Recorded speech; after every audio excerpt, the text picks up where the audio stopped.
Camila segurou a mão da menina enquanto a multidão se aglomerava ao redor. Curiosa e perdida entre olhares assustados, a criança estava pálida, os olhos semicerrados e a respiração curta, como se as forças tivessem desaparecido de repente. O motorista pedia ajuda, aflito, mas ninguém sabia o que fazer. Só ela. Só uma enfermeira cansada, voltando de um plantão de 12 horas, podia reconhecer que cada segundo ali fazia diferença. "Calma, pequena. Respira comigo", murmurou Camila, ajustando a posição da menina e verificando seus sinais com firmeza, o coração acelerado, mas as mãos seguras. "E antes da história continuar, me responde uma coisa. De onde você está assistindo agora? É sempre emocionante ver até onde as nossas histórias conseguem chegar. Se essa história tocar o seu coração, aproveita para se inscrever no canal e ativar as notificações. Aqui você encontra histórias que mostram que o amor verdadeiro não escolhe classe social, que a bondade transforma vidas e que, às vezes, um gesto simples pode mudar tudo para sempre. Camila Duarte tinha 27 anos e uma rotina exaustiva. Enfermeira em um hospital público, ela conhecia bem o peso de cuidar de vidas com recursos limitados e tempo sempre insuficiente. Morava em um apartamento alugado, pequeno mas limpo, que dividia com a mãe, Dona Lourdes, uma costureira que trabalhava em casa. Juntas, elas se sustentavam com dignidade, mas sem luxos. Naquela terça-feira, Camila voltava para casa depois de um plantão particularmente difícil. Seus pés doíam, o uniforme estava manchado de café, e tudo o que ela mais queria era um banho quente e algumas horas de descanso. Foi então que percebeu um movimento estranho na rua. Vozes aflitas, gente olhando para o mesmo ponto, um pequeno tumulto que crescia a cada instante. Na avenida movimentada, um carro importado estava parado em segunda fila, com o pisca-alerta ligado. Um homem de terno corria ao redor do veículo, pedindo ajuda com voz desesperada. Camila largou a bolsa no chão e correu até ele. O que aconteceu? A menina, ela apagou por instantes, não sei o que fazer. Camila abriu a porta traseira e encontrou uma garotinha de cabelos castanhos encaracolados, no máximo 3 anos, caída no banco de couro. Sua pele estava pálida, os lábios esbranquiçados. Sem hesitar, Camila pegou a criança no colo, checou a respiração e o pulso. Ela está respirando, mas está fraca. Quanto tempo faz? Eu não sei. Uns 5 minutos. Eu estava levando ela para casa e de repente ela... O motorista tremia tanto que mal conseguia falar. Camila colocou a menina em posição lateral de segurança, afrouxou o casaco, elevou um pouco o tronco e estimulou a respiração. Aos poucos a cor começou a voltar ao rostinho delicado. Você tem o número dos pais dela? Tenho, mas o celular do patrão... Ele nunca atende quando está em reunião. Camila vasculhou os bolsos do casaco da menina e encontrou um bilhete dobrado com um número escrito à mão. Em caso de emergência. Sem pensar 2 vezes, pegou seu próprio celular e discou. 3 toques. 4. Finalmente, uma voz masculina, grave e séria, atendeu. Quem está falando? Sou enfermeira. Encontrei sua filha, ela não está muito bem. Silêncio do outro lado. Depois um tom completamente diferente, quase sufocado. Onde você está? Camila deu o endereço. 8 minutos depois, um carro preto de vidros escuros parou bruscamente ao lado deles. Um homem alto, de terno cinza impecável e olhar penetrante, desceu do veículo como se o mundo estivesse desabando. Eduardo Alencar era conhecido em todo o país. Dono de um império empresarial construído com frieza e determinação, ele nunca demonstrava fraqueza. Mas naquele momento, ao ver a filha nos braços de uma desconhecida, seu rosto perdeu toda a compostura. Desde que a mãe de Lívia havia partido, a mansão se transformara em um lugar silencioso, quase sem vida. Eduardo se afundava no trabalho, acreditando que prover conforto seria suficiente. Mas agora, diante da filha que se agarrava a uma estranha, percebia o quanto faltava de verdade dentro daquela casa. Lívia. Ele sussurrou, se aproximando. Ela está estável, Camila informou com calma profissional. Mas precisa de um médico. Agora. Eduardo estendeu os braços para pegar a filha, mas algo inesperado aconteceu. Lívia, ainda meio tonta, abriu os olhos e, ao ver o pai, começou a chorar e se agarrou com força ao pescoço de Camila. Não, não. A menina choramingava, escondendo o rosto no ombro da enfermeira. Lívia, filha, sou eu. Papai está aqui. Eduardo tentava, mas a menina não soltava Camila. Camila, com paciência infinita, começou a acariciar os cabelos da criança. Ei, pequena, olha só quem está aqui, é o seu papai, ele estava preocupado com você. Lívia levantou o rostinho molhado de lágrimas e olhou para o pai. Aos poucos Camila conseguiu fazer a transferência, mas a menina mantinha os olhos fixos nela, como se temesse que a enfermeira desaparecesse. Leva ela para o hospital. Rápido, Camila instruiu, entregando a criança nos braços de Eduardo. Eduardo segurava a filha com cuidado, mas seus olhos não saíam de Camila. Quanto eu te devo? A pergunta pegou Camila de surpresa. Como assim? Pelo que você fez. Quanto você quer? Camila sentiu algo estranho no peito. Não era raiva, mas tristeza. Não fiz isso por dinheiro. Apenas cuide dela. Ela pegou sua bolsa do chão e começou a se afastar. Eduardo ficou ali, segurando a filha que chorava baixinho, observando aquela mulher de uniforme azul desaparecer na multidão. Pouco depois, ele levou Lívia ao hospital para ser examinada. Os médicos garantiram que não havia nada grave, apenas uma sensibilidade ao calor que havia causado o mal-estar. Ainda assim, Eduardo não conseguiu afastar da mente a imagem da enfermeira que tinha surgido do nada e acalmado sua filha. Nos 3 dias seguintes, a vida de Eduardo se tornou um silêncio difícil de suportar. Lívia parecia não se recuperar do susto. Quase não brincava, recusava a comida e acordava no meio da noite, chamando pela moça do cabelo preto. Os médicos não encontraram nada de errado fisicamente. Eduardo contratou pediatras, psicólogos infantis, ofereceu todos os brinquedos que ela queria. Nada funcionava. Lívia só repetia o mesmo pedido. Quero a tia que me ajudou. Foi sua secretária, Adriana, quem sugeriu o óbvio. Senhor Alencar, por que não procura a enfermeira? Talvez a presença dela acalme Lívia. Eduardo hesitou, não estava acostumado a pedir ajuda, mas ao ver a filha recusando mais uma refeição, tomou a decisão. Passou horas procurando, fez perguntas discretas e pediu a algumas pessoas de confiança que descobrissem quem era a enfermeira.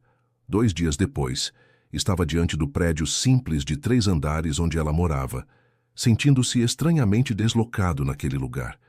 Camila abriu a porta vestindo roupas casuais, o cabelo preso em um coque bagunçado. Ao vê-lo, seus olhos se arregalaram. — Senhor Alencar, posso entrar?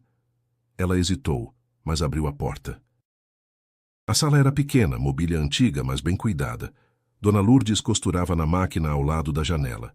— Mãe, esse é... Camila começou. — Eu sei quem ele é. Dona Lourdes levantou-se, educada, mas desconfiada. — Vi na televisão. Eduardo foi direto ao ponto. — Minha filha não está bem. Desde o dia do incidente, ela se recusa a comer direito, não dorme, chora pedindo por você. Os médicos não apontaram nada físico além daquele mal-estar, mas... Ele pausou, claramente não acostumado a admitir vulnerabilidade. Ela só se acalma quando fala de você. Camila sentiu o coração apertar. Sinto muito, mas não sei como posso ajudar. Eu sei que é um pedido absurdo, mas... Você poderia vir até minha casa. Só por alguns dias, só até ela se sentir segura de novo. Eu pago o que for necessário. Não é questão de dinheiro, Camila respondeu. Eu tenho meus plantões no hospital, tenho responsabilidades. Eu cubro seu salário, 3 vezes mais. 5 vezes mais. O que for preciso. Dona Lourdes tocou o braço da filha. Camila, é uma criança. Se você pode ajudar...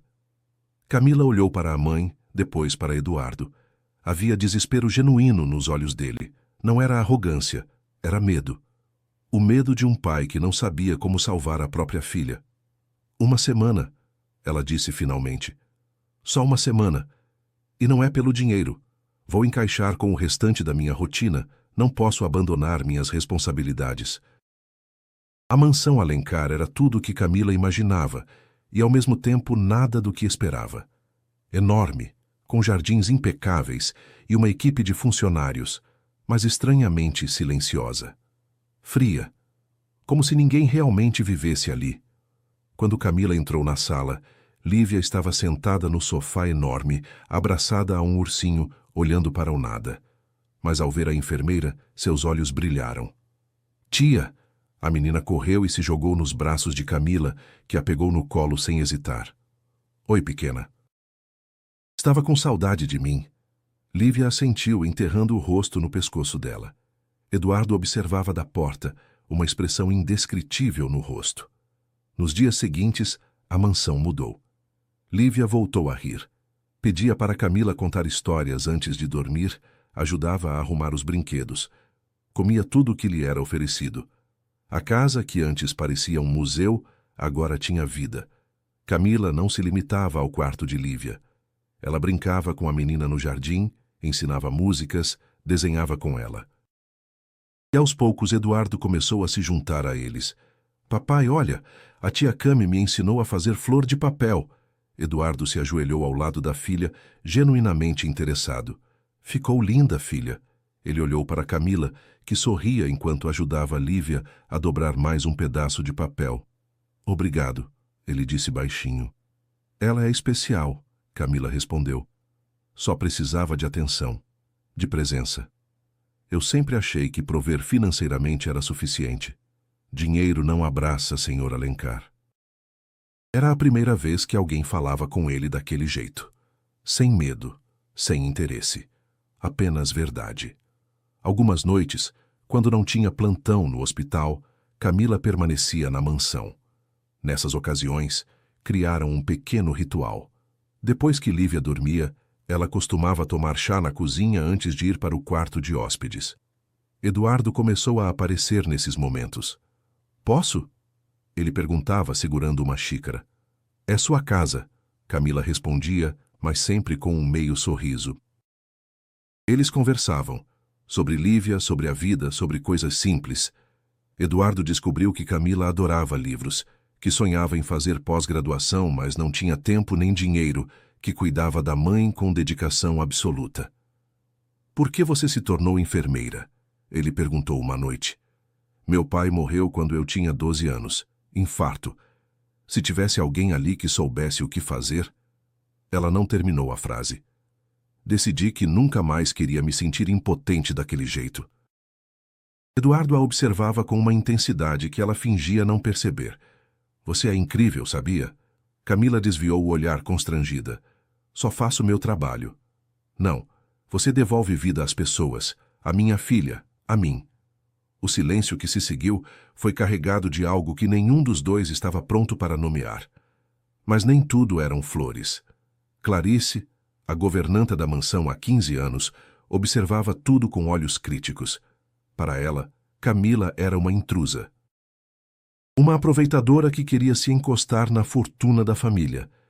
Senhor Alencar, ela disse uma tarde quando Eduardo chegou do escritório, acho que devo alertá-lo sobre algo. O que foi, Clarice? Essa enfermeira. Ela está ultrapassando limites. Anda pela casa como se fosse dona. A senhorita Lívia está se apegando demais a ela. Isso não é saudável. Eduardo franziu a testa. Lívia está feliz. Isso é o que importa. Mas o senhor já pensou no dia em que ela for embora? A menina vai sofrer de novo. E além disso, Clarice hesitou. Depois decidiu seguir em frente. As pessoas estão comentando. Que pessoas? Os funcionários, os vizinhos. Não é apropriado uma mulher como ela convivendo tão intimamente com o senhor e sua filha. Eduardo sentiu a raiva subir. Uma mulher como ela? Clarice, sugiro que escolha melhor suas palavras. A governanta recuou, mas a semente já estava plantada. O combinado inicial havia sido de apenas uma semana. Mas os dias se transformaram em 2, depois 3. Cada vez que Camila cogitava voltar à sua rotina, Lívia chorava, agarrando-se a ela com medo de que fosse embora. Eduardo, vendo a filha feliz como não via há muito tempo, pediu que ela permanecesse um pouco mais. Camila aceitou, tentando conciliar a nova rotina na mansão com seus plantões no hospital. Foi nesse período que ela começou a notar a mudança de clima. Olhares frios dos funcionários, sussurros quando passava. Certa manhã encontrou seu uniforme de enfermeira que havia deixado para lavar, amassado dentro de uma sacola plástica, largada de qualquer jeito na porta do quarto. Ela não disse nada, mas a mensagem estava clara. Ela não era bem-vinda ali. O pior aconteceu numa noite em que Eduardo teve que viajar para uma reunião urgente. Camila estava colocando Lívia para dormir quando ouviu vozes na cozinha. Reconheceu a voz de Clarice e de Marta, a cozinheira. Ela acha que vai conseguir pegar o patrão, coitada, dizia Clarice. Mulher pobre sempre acha que beleza é passaporte para a vida fácil. E o pior é que ele está caindo, Marta completou. Vi como ele olha para ela. Isso não vai durar. Homem como ele não fica com mulher como ela. Ele vai aproveitar e depois vai descartar. Camila sentiu as lágrimas queimarem nos olhos. Não pela maldade das palavras, mas porque elas tocavam em seus próprios medos.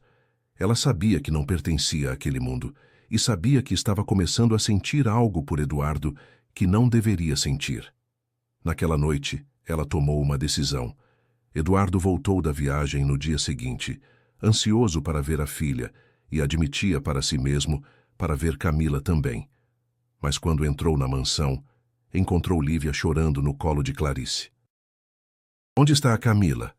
Foi embora, senhor. Clarice informou com falsa preocupação. Deixou uma carta para você. Eduardo pegou o envelope com mãos trêmulas. A letra de Camila era delicada.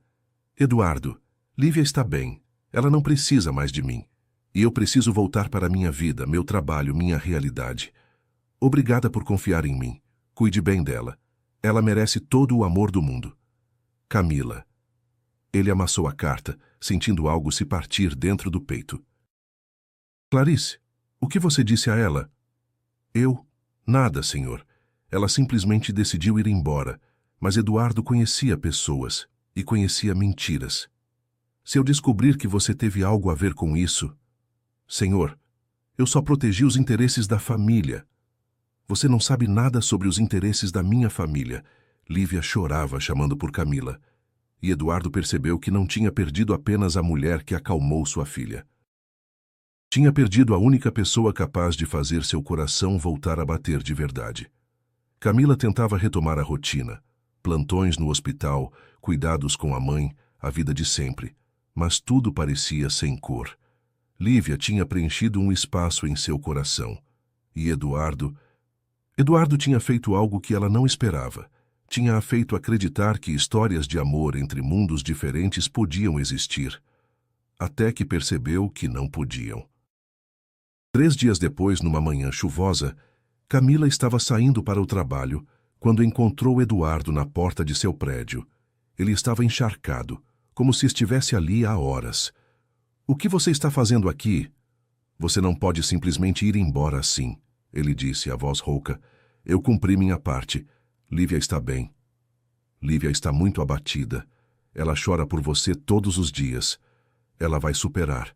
Crianças superam. E eu? Eu também vou superar? Camila sentiu o chão sumir. Eduardo. Não, deixa eu falar. Eu passei a vida inteira construindo paredes, achando que sucesso e dinheiro me protegeriam de tudo. Mas você entrou na minha casa e derrubou tudo. Me mostrou que eu não estava vivendo, só existindo. E agora você vai embora e eu... Ele respirou fundo. Eu não quero que você vá. Eu não pertenço ao seu mundo. Então me deixa pertencer ao seu. As pessoas vão falar, vão te julgar, vão dizer que sou interesseira, aproveitadora. Deixa falarem. Eu não me importo com nada disso. Só me importo com você, com Lívia, com a chance de sermos uma família de verdade. As lágrimas desciam pelo rosto de Camila. Eu tenho medo, Eduardo. medo de acreditar e depois perder tudo. Ele se aproximou, segurando o rosto dela com delicadeza. Então vamos ter medo juntos, mas não me deixa aqui sozinho. E se não der certo? E se der? Camila o abraçou, finalmente permitindo-se sentir tudo o que havia guardado. Eduardo a segurou como se ela fosse a coisa mais preciosa do mundo. Lívia está no carro, ele sussurrou. Ela quis vir, disse que não podia voltar para casa sem você. Camila olhou em direção ao carro preto estacionado. Através da janela, ela podia ver o rostinho da menina pressionado contra o vidro, esperançoso. Então acho que não posso decepcioná-la. Camila sorriu entre lágrimas. 4 meses depois, a mansão Alencar tinha uma nova dona. Não em papéis ou títulos, mas em essência. Camila trouxe calor, risos, vida. Lívia não desgrudava de Camila, e Eduardo olhava para as duas com gratidão infinita. Dona Lourdes visitava aos fins de semana, trazendo bolos caseiros e histórias engraçadas. Clarice tinha sido dispensada, junto com qualquer funcionário que não respeitasse Camila. Numa noite estrelada, Eduardo e Camila estavam no jardim, observando Lívia correr atrás de vagalumes que iluminavam o gramado com pequenas luzes cintilantes. Você acredita em destino? Eduardo perguntou. Não sei. Por quê? Porque se não fosse você passando naquela rua naquele dia exato... Ele não terminou. Mas eu passei. E você estava lá. E Lívia estava lá. Camila segurou a mão dele. Talvez não seja destino. Talvez seja só sorte. Mas seja o que for, eu agradeço todos os dias. Eduardo a puxou para perto. Você mudou tudo na minha vida, Camila. Nunca pensei que alguém pudesse trazer tanta luz para esta casa. Camila sorriu com os olhos marejados. E você me mostrou que ainda existem recomeços, que até os corações mais fechados podem voltar a sentir. Lívia correu até eles, rindo, e pulou nos braços de Camila. Tia Camila, olha, peguei uma estrela. Na mãozinha dela, um vagalume brilhava suavemente. Que linda, Camila sorriu.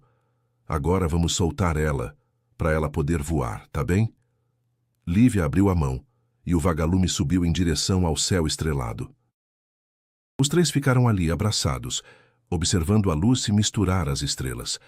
Às vezes é preciso perder o controle para encontrar a vida. E às vezes, basta uma mão estendida na hora certa para mudar tudo. O amor verdadeiro não escolhe classe, status ou fortuna.